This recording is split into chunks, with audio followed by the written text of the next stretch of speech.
তো hello everyone, কেমন আছো তোমরা? আশা করি তোমরা সবাই ভালো আছো। আমি তোমাদের ফাঙ্কু ভাই।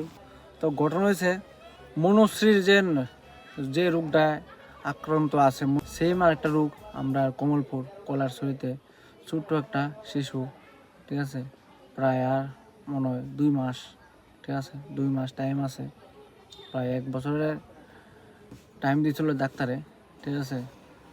তো সেম রোগী আক্রান্ত আছে এই ছোট্ট বোনটাও। তো দেহ পুরা ত্রিপুরা রাজ্যে সবাই আছে না, মনোজ ছেলেকে সাহায্য করতেছে, ঠিক আছে।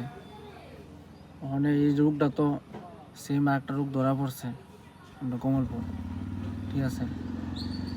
তো আমি চাই যে মনোজ ছেলে যেভাবে সাহায্য করতেছো, হ্যাঁ, যতটুকু পারো এই ছোট্ট বোনটারও সাহায্য করো। তো মেইন কথা হচ্ছে তারাও খুব অসহায়, ঠিক আছে। যে নিজের যে ঘরটা ছিল, এর যে ঘরটা, এই ঘরটাও বন্ধক দিয়ে রাখছে, বন্ধক দিয়া তাই ডাক্তারের খরচ টরচ চালাইছে তাই মায়, ঠিক আছে। তো অনেক হেরার দ্বারে টাকা পয়সা নাই বলতে নাই, ঠিক আছে।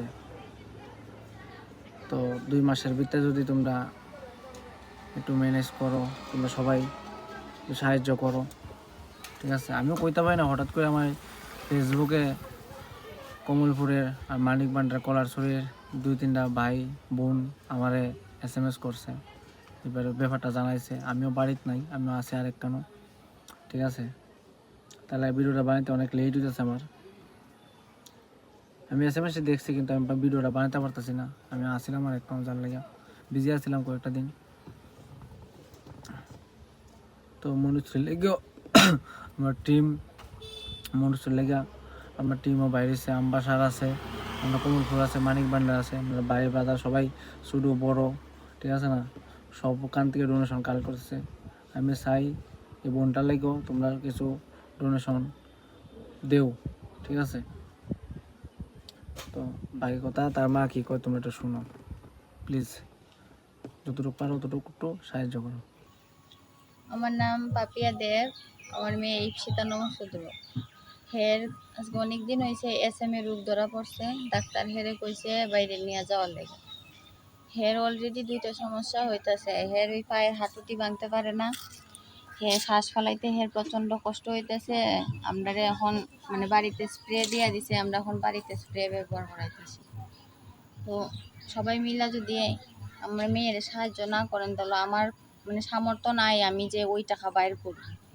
আমি যে বাড়িতে আছি বাড়িতেও অন্তত কখন আমরা নাই। এটা আমার মেয়ের অপারেশনের সময় এই জায়গাটাও বন্ধক দেওয়া হয়ে গেছে।